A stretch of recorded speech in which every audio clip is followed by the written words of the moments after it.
तो hello student, तो हम आज लेकर आ गए हैं second question BSc nursing second year का मेडिकल सर्जिकल नर्सिंग का 2025 का क्वेश्चन पेपर।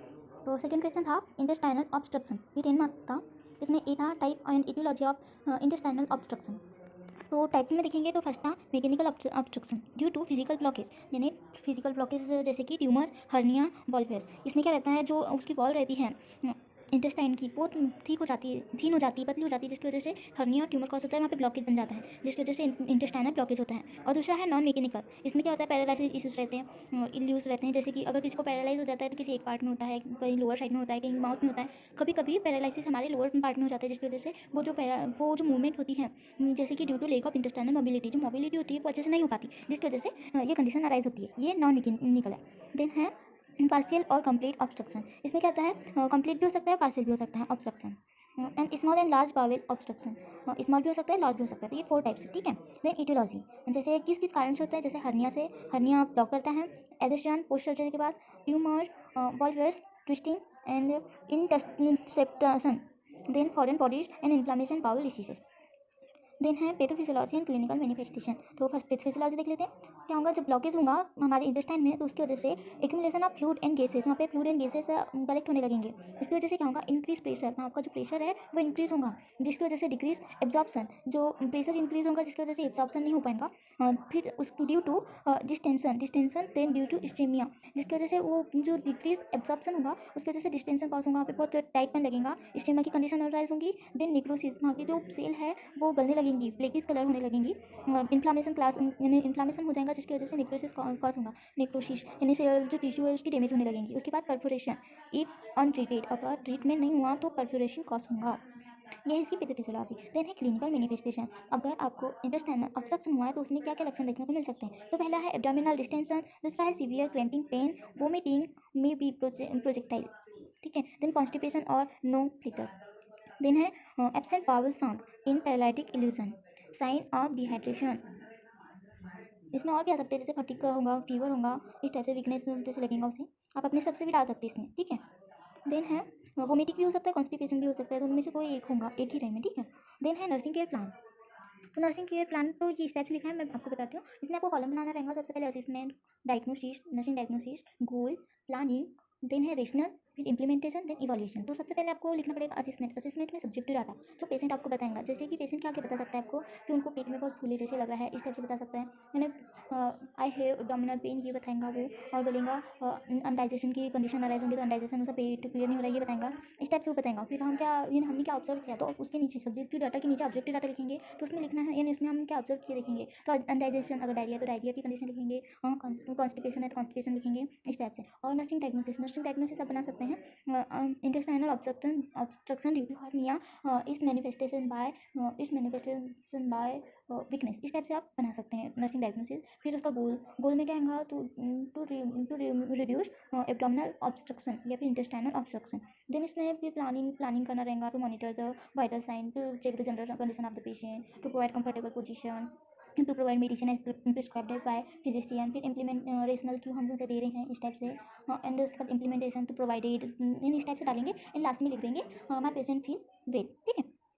देन है थर्ड क्वेश्चन मैं इसमें ला देती हूँ। तो बिनाइन प्रोस्टेट हाइपरट्रॉपी, बीपीएच, ये भी इंपॉर्टेंट है, 2019 में भी आया है ये क्वेश्चन, ठीक है। तो इसकी डेफिनेशन देख लेते हैं। Benign prostatic hypertrophy, BPH, is a non cancerous enlargement of prostate gland commonly seen in older male which compress the urethra and causes urinary problems। तो जो बीपीएच है, यानी बिनाइन प्रोस्टेट हाइपरट्रॉफी, ये ओल्ड एज में देखने को मिलता है, मेल में देखने को मिलता है, ठीक है। इसमें क्या होता है, जो प्रोस्टेट ग्लैंड होती है उसमें ये देखने को मिलता है, इसमें इन्लार्जमेंट, ये क्या होता है, टिश्यू का इन्लार्जमेंट होता है, लेकिन ये नॉन कैंसरियस है। इन्लार्जमेंट होता है पर ये नॉन कैंसरियस है, ठीक है। और ये ज़्यादातर मेल में देखने को मिलता है, वो भी ओल्डर एज, ठीक है। जो 50 साल से ऊपर के जो एज्ड पर्सन है ना, उसमें देखा जाता है। Which compress urethra and causes urinary problem, ये क्या करता है, इतना इन्लार्ज हो जाता है, बड़ा हो जाता है, जिसकी वजह से जो यूरेथ्रा है उसे ये कंप्रेस करने लगता है, दबाने लगता है, जिसकी वजह से यूरिनरी प्रॉब्लम अराइज होती है, ठीक है। देन इसके कॉजेज इन क्लिनिकल मैनिफेस्टेशन। तो कॉजेज देख लेते हैं। एज इन कॉमन, एजिंग यानी कॉमन आफ्टर 15 ईयर्स, यानी ये 15 ईयर की एज में देखा जाता है ज़्यादातर मेल में, ठीक है। मतलब मेल में ही होता है ये। हार्मोन इम्बेलेंस इंक्रीज, डीएसटी, ठीक है, हार्मोन इम्बेलेंस होता है, डाई, ठीक है। फिर जेनेटिक फैक्टर के कारण भी हो सकता है, यानी कहीं कोई हेरिडिटी प्रॉब्लम की वजह से हो सकता है, उन्हें पहले से ही किसी उनके पेरेंट्स में रहा होगा तो उनमें आ गया, इस टाइप से। ओबिसिटी और डायबिटीज़, अगर उनको मोटापा ज़्यादा है, मोटे हैं, तो उस कंडीशन में भी हो सकता है, और डायबिटीज़ पेशेंट में भी हो सकता है, ठीक है। Then clinical manifestation, frequent urination, specially at night, उन्हें ज़्यादा यानी बहुत ज़्यादा यूरिनेशन होगा, और वो भी नाइट के टाइम होगा। वीक यूरिन स्कीम, उसकी जो यूरिन है वो अच्छे से पास आउट नहीं होंगी, वीक होंगी। अर्जेंसी टू यूरिनेट, उन्हें बहुत इमरजेंसी में यूरिन लगेंगी, urgency to urinate. Incomplete bladder emptying, इन्हें ब्लेडर इनकम्प्लीटली होगा, इनकम्प्लीट ब्लेडर इम्पटिंग, अच्छे से खाली नहीं हो पाएगा। And difficulty starting urination. Then है रिबिलिंग एट द एंड, इसका मतलब पता नहीं। Surgical and nursing management, surgical management जैसे transurethral resection and prostate, transurethral resection and prostate, इसमें ये भी एक सर्जिकल प्रोसेस है जिसमें एक ट्यूब डाला जाता है यूरेथ्रा के थ्रू, और जिस यहाँ जहाँ पर वो ऑब्स्ट्रक्शन यानी वो हुआ है, बीपीएस कंडीशन अराइज हुई है, तो उसको क्या करते हैं वहाँ पे वो यानी उसे यहाँ से जलाते हैं एक ट्यूब के थ्रू, और यानी उसे कम कर देते हैं, ठीक है, जो इतना इन्लार्जमेंट है उसे कम कर देते हैं। देन ओपन प्रोस्टेक्टोमी, तो ओपन में क्या करते हैं, डायरेक्ट कट करते हैं, और जहाँ पे प्रॉब्लम है वहाँ से, और वो जो इन्लार्जमेंट हुआ है उसे कट करते हैं, और ये सर्जरी परफॉर्म करते हैं। लेजर प्रोस्टेट सर्जरी, इसमें क्या होता है, लेजर के थ्रू जो इन्लार्जमेंट हुआ है प्रोस्टेट ग्लैंड में, उसे लेजर के थ्रू वो करते हैं, कम करते हैं। Then nursing management, monitor urinary output post surgery, ठीक है, and catheter care, conscious bladder in irrigation in TURP, यानी कि trans urethral resection of prostate. Then assist the bleeding infection, encourage fluids, यानी उनको फ्लूइड देना है। Educate patient to avoid stunting, उन्हें ज़्यादा भारी काम करने से मना करना है। देन डायबिटीज़ मेलाइटस, ये फोर्थ क्वेश्चन, डायबिटीज़ मेलाइटस है तो कॉमन क्वेश्चन है, बहुत आता रहता है, तो इसे अच्छे से तैयार कीजिएगा। तो definition, diabetes mellitus is a metabolic disorder characterised by chronic hyperglycaemia due to defect in insulin secretion, insulin action of both. इसमें क्या होता है, डायबिटीज़ मेलाइटस ये एक मेटाबॉलिक डिसऑर्डर है। इसमें क्या होता है, ये क्रोनिक हाइपरग्लाइसीमिया, जो ब्लड है, ब्लड में ग्लूकोज का अमाउंट ज़्यादा हो जाता है, क्योंकि ग्लूकोज का मेटाबॉलिज्म अच्छे से नहीं हो पाता, due to defect of insulin, यानी किसके कारण होता है, इंसुलिन के डिफेक्ट के कारण। जब इंसुलिन अच्छे से सिक्रेट नहीं हो पाती, या फिर इंसुलिन एक्शन यानी अच्छे से नहीं हो पाता, उस कंडीशन में डायबिटीज़ मेलाइटस हो जाता है। क्या होता है, जब इंसुलिन हमारे ब्लड में यानी एब्सॉर्ब होता है इंटेस्टाइन से, तो हमारे ब्लड में आता है, और ब्लड से वो टिश्यू में जाता है, टिश्यू उसको लेते हैं और उसको यूज़ करके एनर्जी प्रोड्यूस करते हैं। जब इंसुलिन कहाँ से होता है, निकलता है, इंसुलिन होता है ग्लूकोज का मेटाबॉलिज्म के लिए। इंसुलिन पेनक्रियास के बीटा सेल से निकलता है इंसुलिन, तो वो क्या करता है, मेटाबॉलिज्म करता है किसका, इंसुलिन का, और एनर्जी प्रोड्यूस करने में हेल्प करता है टिश्यू में, ठीक है। अगर इंसुलिन अच्छे से प्रोड्यूस नहीं हो पाएगा, तो ब्लड से वो ग्लूकोज का मेटाबॉलिज्म नहीं कर पाएगा, जिसकी वजह से वो जो ग्लूकोज है वो ब्लड में ही रह जाएगा, जिसकी वजह से डायबिटीज़ मेलाइटस कॉज होता है, ठीक है। Then pathophysiology, sign and symptoms and management.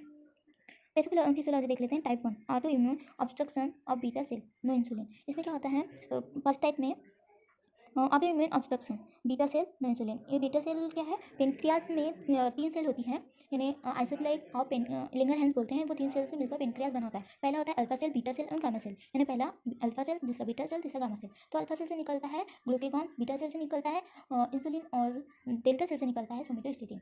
तो जो इसमें से जो बीटा सेल है, बीटा सेल से इंसुलिन निकलता है, तो अगर वो अच्छे से नहीं सीक्रेट हो पा रहा है ऑटोइम्यून का डिस्ट्रक्शन के कारण, तो उस कंडीशन में अराइज होगा। देन है second type second, insulin resistance plus decrease insulin secretion. Pancreas क्या करता है, डिक्रीज करता है इंसुलिन के सिक्रेशन को, इसकी वजह से भी ये कॉज होता है। देन है sign and symptoms, polyuria, frequent urination, polydipsia, excessive thirst, polyphagia, increase hunger. इस कंडीशन में P3 याद रखूंगी, P3, पॉलीयूरिया, पॉलीडिप्सिया, पॉलीफेसिया। तो पॉलीयूरिया में क्या होता है, यूरिनेशन, फ्रीक्वेंट यूरिनेशन, जिसमें ज़्यादा बार यूरिन होती है, एंड पॉलीडिप्सिया, एक्सेसिव ज़्यादा प्यास लगती है, और पॉलीडिप्सिया, इंक्रीज हंगर, बहुत भूख लगती है, ठीक है। फिर इसमें और देखने को मिलते हैं सिम्टम्स, वेट लॉस, टाइप 1 में वेट लॉस दिखेंगे, और टाइप 2 में दिखेंगे वेट गेन, ठीक है। Fatigue, blood vision and slow wound healing, ठीक है, क्योंकि इम्यून हो जाती है। मेडिकल मैनेजमेंट देख लेते हैं, किसका, हाँ, टाइप 1 इंसुलिन थेरेपी, यानी मेडिकल मैनेजमेंट में टाइप 1 में इंसुलिन थेरेपी देते हैं। तो मेडिकल मैनेजमेंट में हमने देखे थे इंसुलिन थेरेपी, और टाइप 1 में देते हैं, और टाइप 2 में देते हैं ओरल हाइपोग्लाइसेमिक ड्रग, जैसे कि metformin, diet control and exercise, इस टाइप से हम सेकेंड टाइम में देते हैं। देन है नर्सिंग मैनेजमेंट, नर्सिंग मैनेजमेंट में monitor blood glucose regularly, educate on insulin, self care to the patient, dietary education, food care, monitor for hypoglycaemia, hyperglycaemia, stress, importance of follow up. Then है fifth question, write short notes.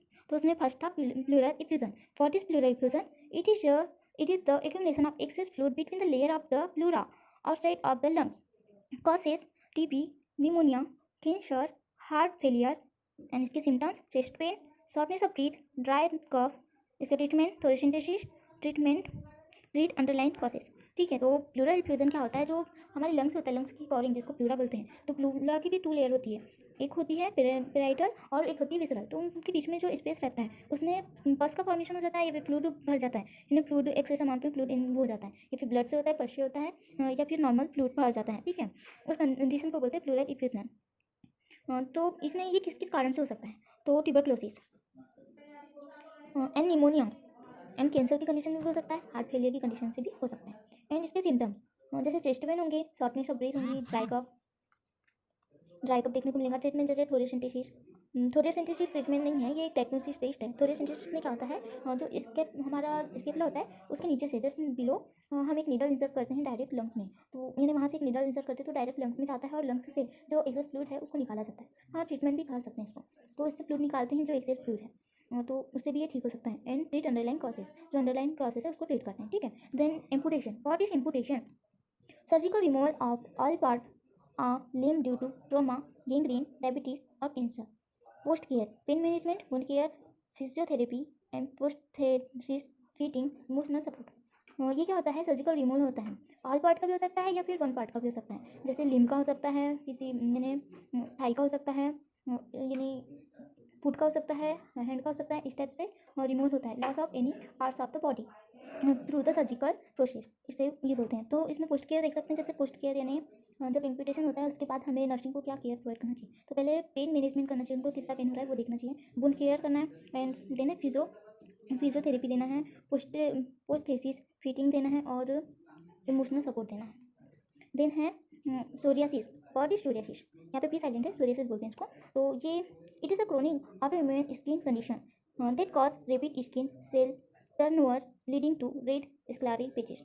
सही बताओ तो ये fungal infection है, ये chronic autoimmune condition है, skin condition है। ठीक है, स्किन डिसीज है ये, तो ये फंगल इन्फेक्शन भी बोल सकते हैं इसको।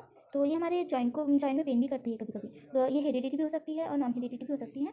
और स्किन कंडीशन में ये ना स्किन से रिलेटेड भी रहती है और कभी कभी जॉइंट से रिलेटेड भी रहती है। तो ये स्किन से रिलेटेड लिखा है, तो स्किन में क्या होगा, रेड पैचेस अराइज हो जाएंगे और स्क्लेरी यानी पूरा एरिया ना वो फैलने लगता है। फंगल इन्फेक्शन कैसे फैलता है वैसे फैलता है। देन है trigger, stress, infection, injury, medication, इस कंडीशन में ये और ज़्यादा अराइज हो जाता है। ठीक है, then treatment, topical steroids and phototherapy, sorry phototherapy देते हैं, एंड इम्यून मॉड्यूलेशन। फोटोथेरेपी यानी जैसे लेजर लाइट से करते हैं वैसे इसमें भी करते हैं शायद, इम्यून मॉड्यूलेटर्स। ठीक है, सोरेसिस हुआ। फिर डी है nursing responsibility before and during blood transfusion. Blood transfusion से पहले और बाद में नर्सिंग की क्या रिस्पॉन्सिबिलिटी होगी, तो चेक क्रॉस निच एंड कंसेंट, यानी पहले तो क्रॉस में चेक करेंगे कि उनका ब्लड ग्रुप क्या है, एंड उसके बाद अगर मैच कर रहा है तो ठीक है, फिर उसके बाद कॉन्सेंट करेंगे कि आप उनको ब्लड दे रहे हैं, वो एक कॉन्सेंट होता है जिसमें उनके साइन देना रहता है। ठीक है, उसके बाद monitor vital sign before and during and after transfusion. ठीक है, देन ऑब्जर्व फॉर रिएक्शन जैसे fever, rashes, chills. Use proper IV line and blood bag. ठीक है, then document everything properly. Then hemodialysis. What is hemodialysis? Dialysis तो आपने सुना होगा ना, तो वो सी का टाइप है, a process of filtering waste excess fluid and electrolyte from the blood in kidney failure patients. इसका टाइप्स है intermediate and continuous. Nurses role क्या है, monitor vital care of AV fistula, watch for infection, maintain fluid balance. अब ये haemodialysis क्या होता है, dialysis आपने जो सुने हो ना वही है। इसमें क्या होता है कि किसी को यूरिन पास आउट नहीं हुआ थी जिसकी वजह से उनकी बॉडी में एक्सेस वेस्ट जमा होने लगता है, तो उस कंडीशन में हम क्या करते हैं, आर्टरी से ब्लड लेते हैं और आर्टरी से ब्लड निकालते हैं और वेन में डालते हैं। लेकिन उसके बीच में एक मशीन रहती है, वो ऑस्मोटिक प्रोसेस करती है, जिसमें जो एक्सेस वेस्ट रहता है वो दूसरे यूरिन वहीं रह जाता है और जो यूरिन है, ब्लड है, वो फिल्टर होकर यूरिन जैसे हो जाती है और उसे वेन में डाला जाता है। फिर ये प्रोसेस को ही डायलिसिस कहते हैं। और यहाँ पे जो फिस्टुला का बोला है, केयर ऑफ AV फिस्टुला यानी क्या रहता है, एक सर्जिकल प्रोसेस होती है जिसके थ्रू जो आर्टरी रहती है और वेन रहती है, उन दोनों को एक साइड कंबाइन कर दिया जाता है, जिसकी वजह से उनको बांध दिया जाता है और उसकी वजह से वहाँ पे जो उनकी वेन है बहुत ऊँची हो जाती है, जिसकी वजह से वेन अच्छे से दिखने लगती है और नीडल भी अच्छे से इंसर्ट हो जाती है। ठीक है, तो अगर आपको इसी टाइप की वीडियो चाहिए तो नेक्स्ट पार्ट जरूर देखिएगा।